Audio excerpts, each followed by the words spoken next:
Ayant appris la nouvelle de cette catastrophe à l'avance, j'ai emmené ma mère, et nous nous sommes réfugiés dans une grotte cachée dans les montagnes profondes. Par chance, nous avons évité le désastre. Depuis mon enfance, je savais que je devais compter sur moi-même. Mon père, parce que j'étais une fille, nous a abandonnés juste après ma naissance, et s'est enfui avec la veuve du village voisin. Cela m'a encore plus déterminé à changer mon destin. J'ai étudié ardemment. Finalement j'ai été admise dans une université assez bonne. Après l'obtention de mon diplôme, à cause de la situation économique, je suis devenu une petite employée dans une entreprise. Chaque jour, je luttais pour survivre dans la jungle de béton de la ville. Ce jour-là, comme d'habitude, je suis rentré à pas lourd, dans mon petit appartement solitaire et froid. La lumière y était faible. L'air était rempli de solitude et de fatigue. Je voulais apaiser mon corps et mon esprit épuisés, avec un bain d'eau chaude et une tasse de thé. Cependant, alors que je m'apprêtais à m'abandonner à ce moment de paix, la vibration de mon téléphone a brisé le silence de la nuit.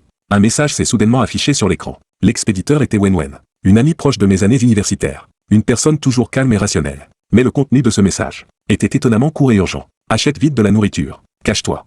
Mon cœur a soudainement battu la chamade. Un mauvais pressentiment m'a envahi. J'ai rapidement rappelé. De l'autre côté du téléphone, ce que j'ai entendu était la respiration haletante de Wenwen et une panique réprimée. Ses paroles étaient entrecoupées, comme si elle fuyait quelque chose. Elle ne répétait que cette phrase. Puis la communication a été soudainement coupée, me laissant de mon côté, le cœur rempli d'inquiétude et de doute. Ce n'était pas une blague, ni une farce. Je pouvais sentir le désespoir de l'autre côté du téléphone. Je devais agir immédiatement. J'ai rassemblé tous les fonds disponibles sur mon téléphone. En même temps, j'ai vendu ma petite voiture. Après tout, avec la fin du monde qui approche, elle ne servirait plus à rien. Ensuite, je me suis empressé de demander un congé à mon manager et j'ai préparé quelques vêtements et quelques articles de première nécessité. Puis je suis retourné dans ma ville natale. En arrivant à la maison, maman m'attendait déjà à la porte. En me voyant entrer en courant, maman avait l'air perplexe. Chichi, comment es-tu revenu à pied? Où est ta voiture? Elle fonctionnait bien. Comment as-tu pu la vendre si soudainement? Je t'expliquerai cela plus tranquillement. Pendant que je parlais, j'ai reçu plusieurs autres messages de Wenwen. Il y a eu une fuite de virus ici. 3 villes sont déjà tombées. Au plus vite, dans environ 1 mois. Cela se propagera dans tout le pays. Cache-toi vite. Et surtout n'en parle à personne. Ensuite, elle a envoyé plusieurs vidéos. Elle montrait des personnes avec des membres mutilés. Un véritable enfer sur Terre. Il y avait même des gens se déplaçant dans les rues dans des positions étranges. Ils n'étaient plus humains, des zombies, n'est-ce pas? Le visage horrifié. Je suis entré dans la maison. Notre famille vit à la campagne. La maison a déjà 20 ou 30 ans. Sans parler des zombies. Dès que le vent souffle fort, on a l'impression que les murs vont s'effondrer. Nous n'avons pas d'argent. Où me cacher avec ma mère est devenue ma plus grande préoccupation actuelle. Au début, je pensais que 100 ou 200 000 yuan suffirait. Mais après que Wenwen m'a envoyé ces vidéos, non seulement 100 ou 200 000 ne suffiraient pas, mais même des millions pourraient ne pas être assez. Maman, il est si tard. Ne veux-tu pas dormir d'abord? La voix douce de maman a temporairement apaisé la peur dans mon cœur. Je suis retourné dans ma chambre. À travers la fente de la porte, j'ai vu la lumière du salon s'éteindre. Ce n'est qu'après que j'ai sorti mon téléphone. J'ai décidé d'accélérer le processus. Pour économiser de l'argent, j'ai activé l'option « Payer plus tard » sur une application de shopping en ligne. J'y ai acheté beaucoup de riz, de farine et de céréales. L'huile, je l'ai acheté dans plusieurs magasins différents. Comme ça je n'ai pas à craindre que les commerçants me reconnaissent. La station de livraison est en ville, ce qui évite que quelqu'un vienne directement chez moi pour espionner mes achats. En plus du riz, de la farine, des céréales et de l'huile, j'ai aussi acheté divers assaisonnements, des nouilles sèches, des œufs, divers légumes secs et légumes qui se conservent longtemps, de la viande séchée sous vide et divers saucissons, des conserves de fruits, des nouilles instantanées, des hot pots rapides, toutes sortes de collations et de boissons. J'ai acheté beaucoup de tout cela. Après avoir passé mes commandes sans hésiter, j'ai contacté le service client pour toutes les faire livrer en urgence, en payant les frais d'expédition moi-même. Ensuite, des sous-vêtements jetables, des serviettes hygiéniques, des articles de toilette, des produits de soins, du savon, du détergent, du gel pour les mains, du gel douche, du shampoing,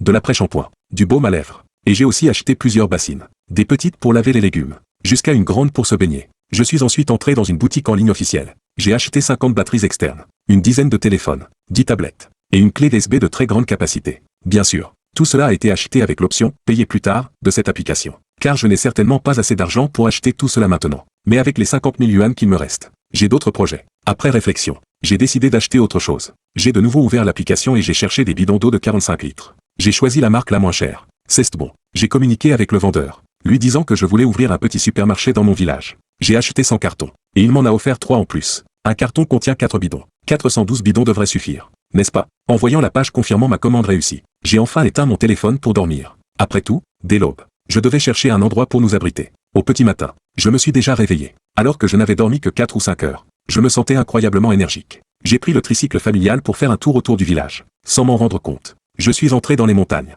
Le matin, les montagnes étaient brumeuses. Les nombreux arbres sont de bons endroits pour se cacher des gens et des zombies. Une fois découverts, il serait difficile de s'échapper. En rentrant à la maison en tricycle, j'ai rencontré ma mère qui allait travailler dans la montagne. Elle portait une houe sur son épaule. Sa silhouette frêle m'a serré le cœur. Si les zombies éclataient vraiment, comment cette frêle constitution pourrait-elle s'échapper? Que fais-tu dans la montagne si tôt le matin? Retourne vite te reposer un peu. Maman a toujours un cœur tendre pour ses enfants. Et moi, comment pourrais-je en être différente? J'ai garé le tricycle sur le côté de la route. Je suis descendu pour l'accompagner au champ. Au début, elle n'était pas d'accord. Avant, je ne te suivais pas aussi tous les jours pour travailler au champ. Comment se fait-il que maintenant que j'ai diplômé, tu ne m'appelles plus? Je veux absolument t'accompagner. En disant cela, j'ai pris l'engrais de ses mains, et j'ai marché avec elle. Travailler n'était qu'un prétexte. Ce que je cherchais vraiment, c'était un endroit pour nous cacher. Il n'y a qu'un seul champ au sommet de la montagne. Et c'est le nôtre. Je me souviens quand j'étais petite. Je venais travailler dans la montagne avec maman. Pas loin de là, il y avait une grotte. Elle n'était pas grande, mais elle pouvait facilement accueillir 2 personnes. Si cette grotte existe toujours, pourrais-je l'utiliser comme abri pour maman et moi? La montagne est pleine d'arbres. Seul le sommet est un champ. Maman et moi sommes des étrangères ici. Lorsque les terres ont été distribuées, naturellement, on nous a attribué les terres les plus difficiles et les plus éloignées. Donc, personne ne devrait avoir découvert cette grotte. Maman n'avait pas le cœur de me laisser travailler. Comme avant, j'ai utilisé le prétexte d'aller cueillir des fruits sauvages pour partir à la recherche de cette grotte. Peut-être parce que je n'étais pas venu ici depuis longtemps. J'ai cherché pendant un bon moment avant de trouver l'entrée de la grotte. En entrant, l'intérieur était vide.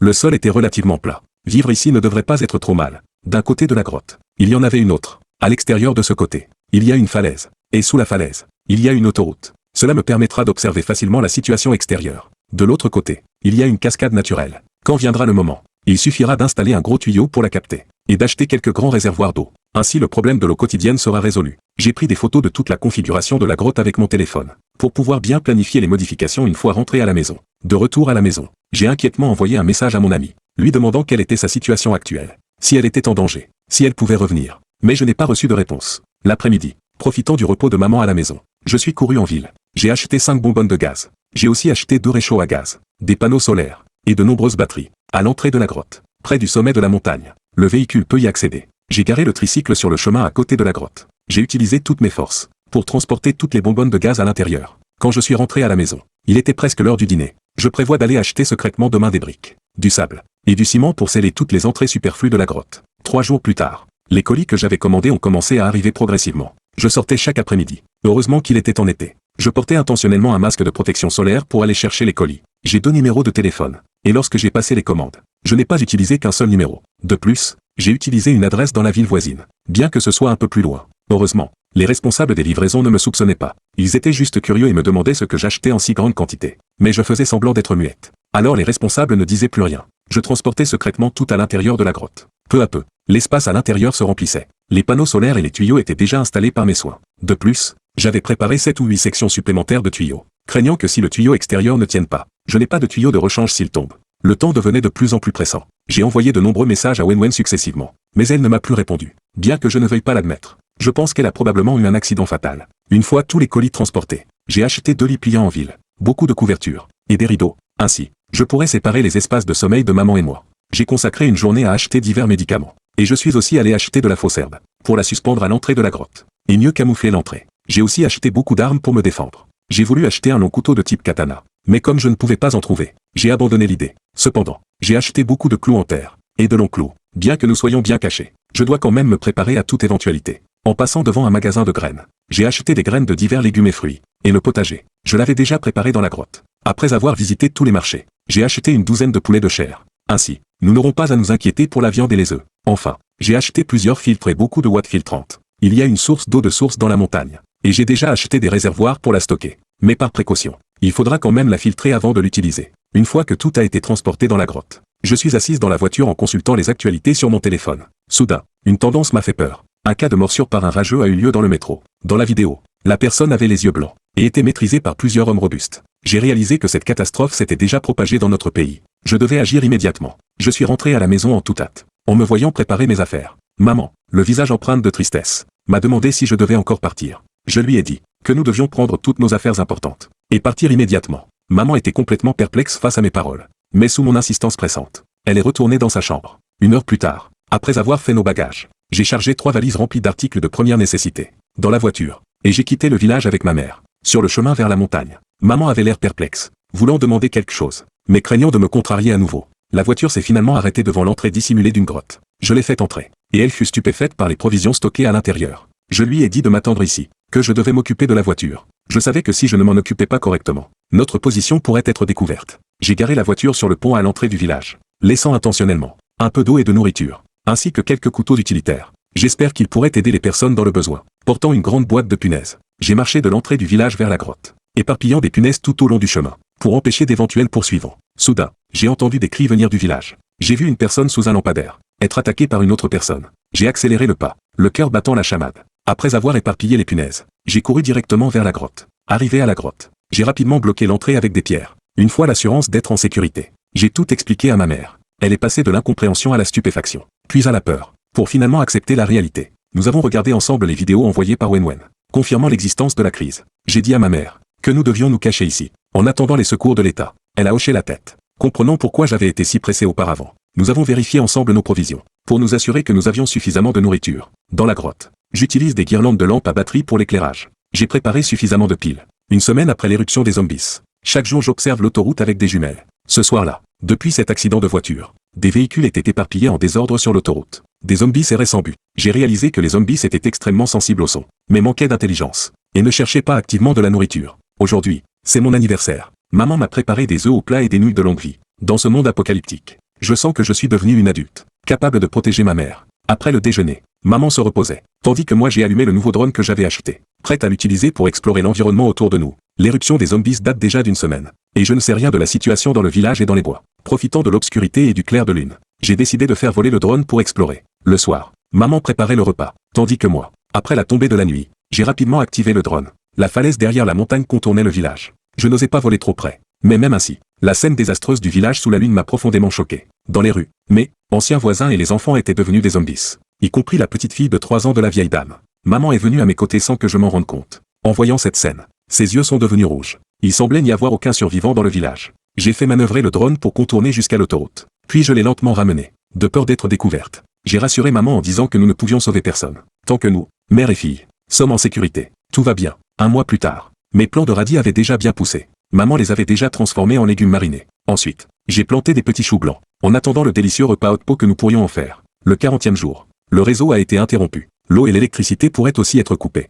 Par chance, nous ne dépendons pas trop de l'électricité. L'électricité stockée par les panneaux solaires suffit pour recharger nos téléphones et tablettes. Le 80e jour, maman et moi étions en train de prendre notre petit déjeuner. Le chant des oiseaux à proximité nous apportait un sentiment de paix. Mais le soudain bruit venant du pied de la montagne a figé nos sourires. Je me suis précipité vers l'entrée de la grotte pour tendre l'oreille. Bang, bang, bang, c'était des coups de feu. Maman a deviné que c'était probablement des coups de feu. Si c'était ces gens, sont-ils bons ou mauvais? Depuis l'éruption des zombies, c'est la première fois que je ressens une véritable peur. Si ces gens sont des méchants, notre situation deviendrait très dangereuse. Après l'arrêt des coups de feu, une voix de haut-parleur est venue du pied de la montagne, prétendant que des militaires étaient là pour nettoyer les zombies, demandant aux survivants de se rassembler au pont à l'entrée du village. Maman, excitée, voulait sortir, mais je lui ai demandé d'attendre encore un peu. J'ai fait voler un drone, faisant semblant de ne pas être du village, pour observer depuis le toit d'un carrefour. J'ai vu un groupe de personnes armées. Les survivants du village ont commencé à apparaître. Mais ils ont été abattus par eux. Ce n'étaient pas des militaires, seulement des voyous qui profitaient du chaos pour piller. Maman a tout vu. Ce n'étaient que des innocents venus chercher de la nourriture.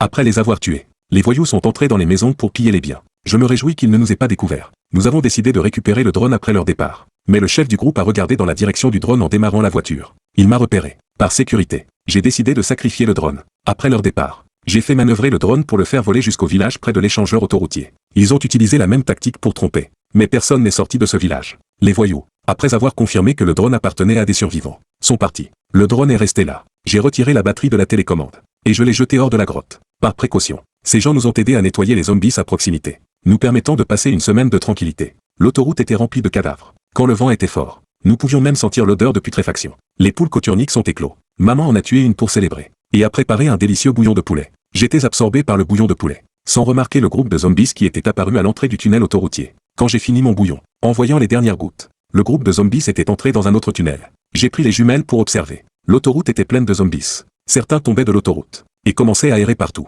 Les villages à proximité ont recommencé à avoir des zombies, en nombre même plus important qu'auparavant. J'ai observé attentivement, et j'ai remarqué que ce groupe de zombies était différent des précédents. Leur sensibilité était extrême. Ils pouvaient même localiser précisément le chant des oiseaux. J'ai dit à maman de ne pas faire sauter les légumes ces jours-ci. Mangeons plutôt des végétaux. Ce groupe de zombies semblait plus difficile à affronter que les précédents. Le 6e mois après l'éruption des zombies, l'hiver est arrivé. Les zombies n'ayant pas mangé depuis longtemps, leurs mouvements sont devenus lents, comme s'ils économisaient leur énergie. Certains ont même commencé à s'entretuer. Pendant ces mois, notre côté était relativement sûr. À part le passage de ce groupe la dernière fois, personne d'autre n'est venu. Occasionnellement, des véhicules apparaissaient sur l'autoroute. Mais sans exception, ils étaient soit encerclés par des zombies, soit bloqués dans les embouteillages, finalement devenant une partie de l'armée de zombies. Nous vivions prudemment dans la grotte, craignant d'être découverts. Un jour, Une voix de femme s'est soudainement fait entendre du sommet de la montagne. Mon cœur s'est mis à battre la chamade. J'étais extrêmement tendu. Ici, c'est le sommet de la montagne. Comment pourrait-il y avoir quelqu'un? De nombreuses questions et inquiétudes m'ont envahi l'esprit. Les pas se rapprochaient de plus en plus. Il y avait environ 7 ou 8 personnes.